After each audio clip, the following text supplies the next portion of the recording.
Have you guys wondered how capoeira can be applied into self-defense or combat situation? Yeah, of course. If you're like me, my early on exposure to the art was actually from a game called Tekken. And of course, if you're a gamer like me, you know what I'm talking about. The character Eddie, you've seen that kick. You've seen how he moves around. You see the combinations that he's able to do. But you have always wondered, how can you stay balanced and be able to kick and sweep the guy and take the person down from all that movement, right? So, I have very limited training in capoeira. I don't have any backgrounds in it. But today we're gonna find out. One of my Kung Fu brothers been practicing and teaching capoeira for a very long time. So I actually invited him. I'll be headed to his school today. He's gonna be showing me how to use capoeira and use it for self-defense. So stay tuned, guys.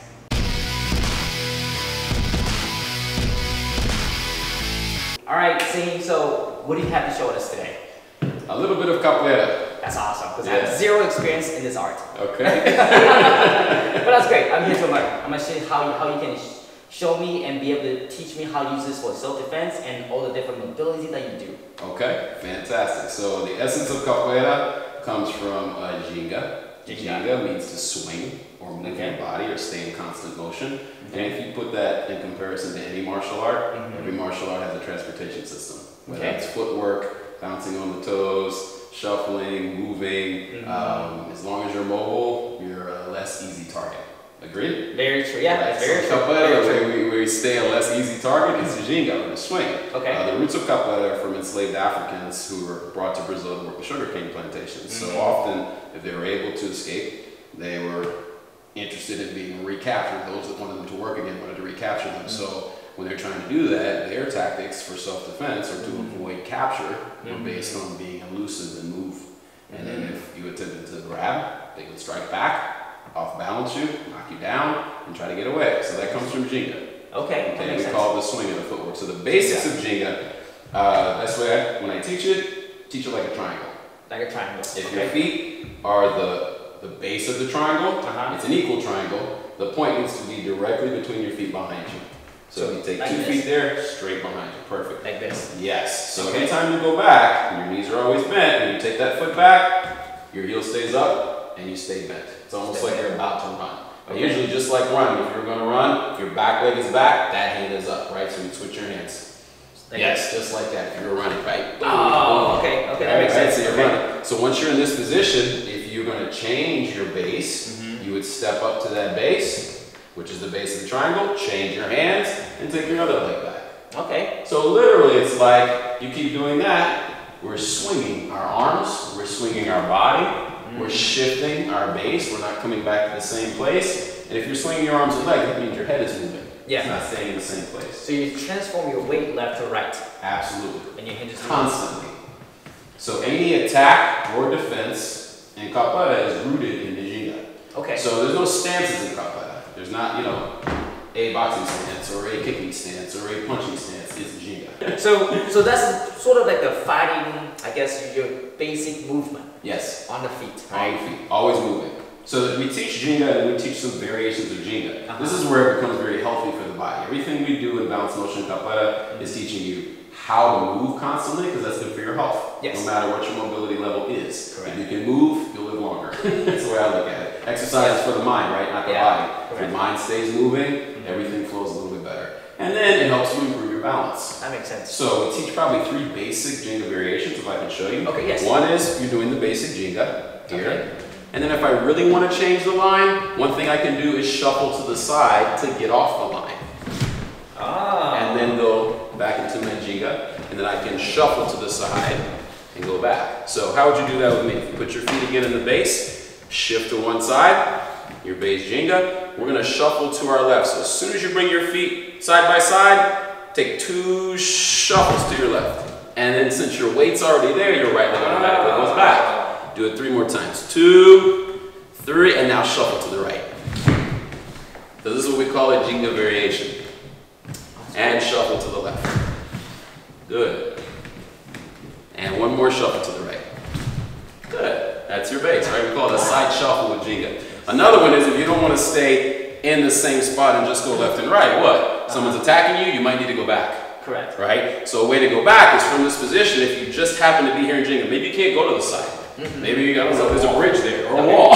A person. A person. So if your leg is back, you can change the distance to what's coming at you by shifting back. Shifting back. You slide your back. Slide your foot back.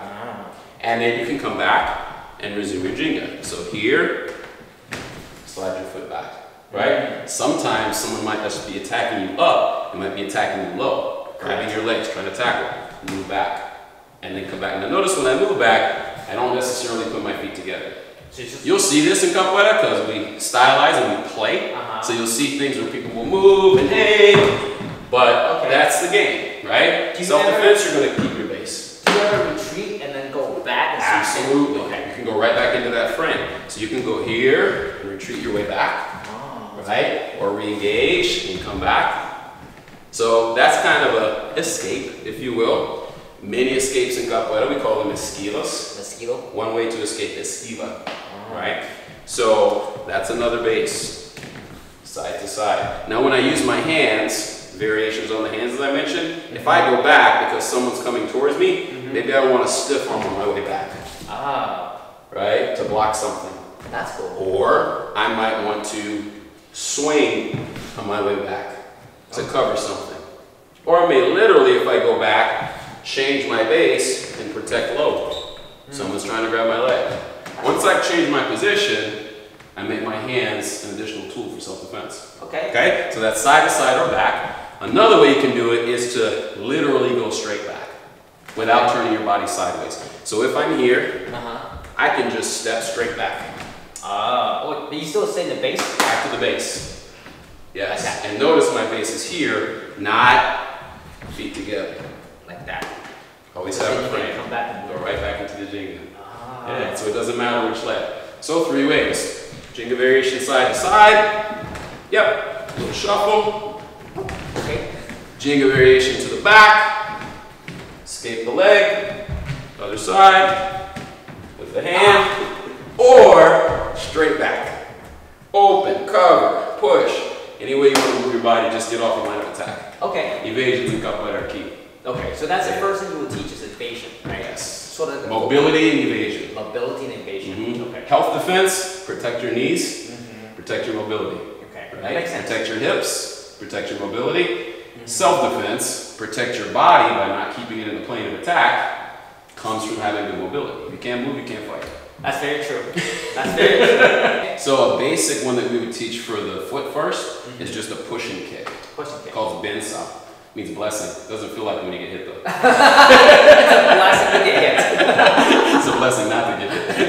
So it's your simple push kick, but can be usually from the back because you have a little bit of a base here, right? When you're doing Ginga, I forgot to mention this, you are sharing the weight. So even though the back heel is up, we're not leaning forward.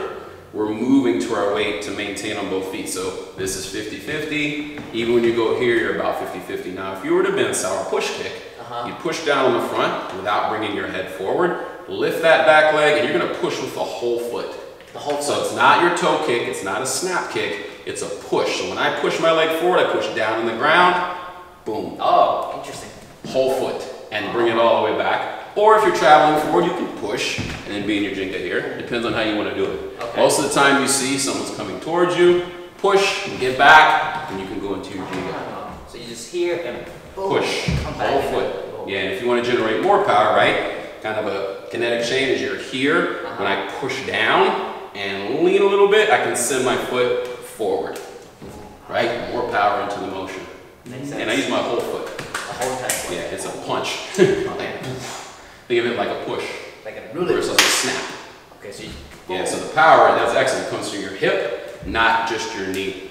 Right? This would be a snapping kick. Correct. We have those two, but from here, the benção is a push.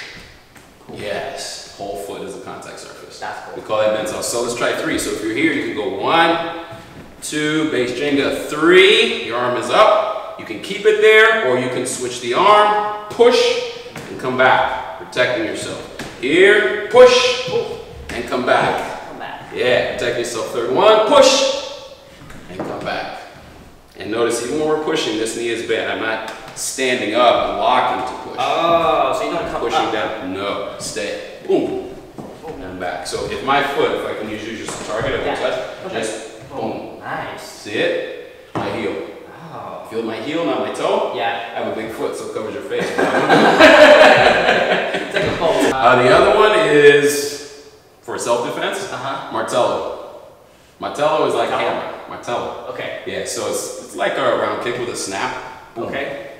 Do you kick with the toes or shin? Depends on what you're wearing. A lot of people say modern capoeira is now evolved to the street. You're wearing shoes, but obviously in times of slavery, we weren't wearing shoes. The surface was also different too. They weren't on asphalt. So they were on dirt or on farmland. Either the shin or the foot. It can be your shin, it can be the top of your foot. Probably won't be your toes. So right? that's the ball of your foot. No, because in Savate you have a shoe. Yeah, we have shoes. Yeah, so ball of the foot, curl your toes back if you have that ability, instep, or your shin if you want to do maximum damage. So the key is in that rotation and pushing down. So I can do it from the front or the back. If I'm in this position, I'm in my Ginga, I might open my toe slightly, or when I do the next Ginga, watch this, instead of stepping to the base, if I know I'm going to Martello here, I might step up into a pivot. Oh, nice. And now from here, I don't have to go back here, I can just throw it. Boom. And then put it all the way back. But notice I pivot. I open, throw it, and then I'm all the way back. Make sense? Yeah. If I did it from my front, I already have my heel up, right, from the Ginga, pivot it, throw it here. Oh. And I can put it back down in the Ginga, or I can throw it here and put it back here and recover. That's cool. Martello, or the hammer. So how would you apply, I guess, Ginga into like a more like a real street self-defense type of scenario? I mean, I can see that the mobility is important to the body, the movement. Yes. So let's say I'm coming towards you as aggressor to attack. What is your first, I guess, not first favorite go-to, but what would you do? Create space. Create space. That's how you use Ginga. So you're coming towards me and I don't know the Ginga. Oh, that's cool. Well, it's one step. And I noticed I'm not going to stand in front of you, right? And That's what it's a dance fight, you know? It's mobility. I don't know if you guys caught that. You move out of angle very quickly. Yes. You're not just going back. You're going shoot move away. Because now I'm in position for what? Now when Before you move, yeah. I can pinch out. Boom, that's cool. I can galaguanchi. Let's do the Yeah, side. So if I come towards you like this, Where is my hand? your hand's right by my hand. Oh, nice. Where's my foot? Right by my bottom too. Where's this foot? Right there. Oh, you're in range for all your attacks. That's cool. Can we show that different angle? Sure. And this can be anything that comes towards this way, right? Boom. Nice. Get your foot. Your foot. Oh, nice. That's amazing. That's cool. You both line. Yeah. And I think too, I mean, when you look at the Ginga, right, if I show this way, this foot's making a little half circle, right? Yes. If I, drag it, but for the sake of the camera, right? So when you move, especially in self-defense, it's not straight line. Fights are More dynamic. dynamic. Yeah. You know, there's lots going on. There's aggression, there's adrenaline, there's fear. Yes. So if I can move my body and stay away from the line of attack, just if I need to evade. Yeah. Capoeira trains awareness. You're always moving, you're always circular, you're not square on one point. Yeah. I'm training this vision. So I need to know where I'm moving, and when I move, I create other angles. So just being elusive and moving. The other piece of this is, which we haven't touched on, do we have time? Yeah. Change the level. Yes. So if you're coming in, I can choose to stay at your level, or I can choose to change my level. If I take the attack off the line, I'm not there anymore. So that would be like, let's say if I do a punch and just... I can move like we did, immediately. If you punch, where can I go? Oh, nice. Now I have your foot. So if I just bend my knee here, that's the takedown. Nice. And I even use my hand. Could you possibly hook and sweep? You can definitely pull and push the position. Nice. There's the knee. Oh. And then my Ginga. That's awesome. So change the level. Sure. You just change your body movement. Change your body. So that punch. This is here, right? Yeah. I go inside. As I fall, boom. Oh. I notice you base against my leg too. Protect my head, leg. I'm tall, so I'm pretty much past you. If the range you're gonna punch me, it's not my leg range. So from here, if I put my foot down, even if I don't hook you, I just bend. Oh, nice. That's on the inside. If you come back up, what if I missed and went to the outside? I'm in this position. Oh no. I'll just use my legs. Nice. That reminds me of Sule. That's really cool. Wow. It plays so well. Yeah, so So that position is called negativa. We go down, negative, and move with negativa. Negative. Negative, like going down. So you're going downwards. Or getting away off the line. So if it's positive, it's negative. That's a good way to think about it. I don't know if it's a direct translation. My Portuguese isn't great. That is what the move's called, but I don't know if it translates that way. Full disclosure.